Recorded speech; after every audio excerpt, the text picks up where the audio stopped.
আমি আজকে চিংড়ি শুটকি, ধনিয়ার পাতা এবং কালিজিরা দিয়ে ভর্তা বানিয়েছি। এটা এতটা ফ্লেভারফুল আর এতটা মজার, এর আগে কিন্তু আমি কখনো বানাইনি। আজকে ফার্স্ট টাইম বানালাম।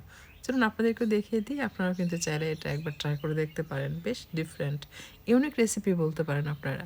এর জন্য আমি পরিমাণ মতো কালিজিরা নিয়ে জাস্ট কয়েক সেকেন্ড ভেজে নিয়েছি।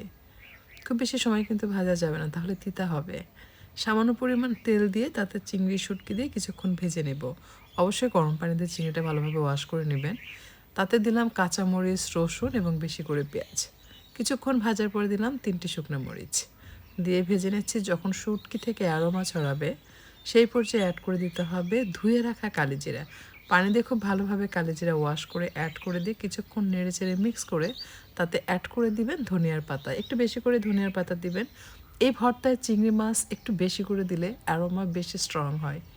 আর তার উপরে ধনিয়া পাতার ফ্লেভার, কালিজিরার ফ্লেভার সব মিলিয়ে অসাধারণ।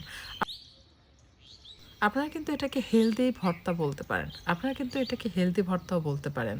কারণ কালিজিরা কিন্তু আমাদের শরীর স্বাস্থ্যের জন্য যথেষ্ট উপকারী। স্বাদমতো লবণ দিয়ে সব কিছু মিশিয়ে নেওয়ার পর চুলা থেকে নামিয়ে গরম গরম শিলপাটায় আমি বেটে নিয়েছি। ভর্তার টেক্সচারটা কেমন হয়েছে আপনাদেরকে একটু কাছে থেকে দেখিয়ে দিই, তাহলে বুঝতে পারবেন।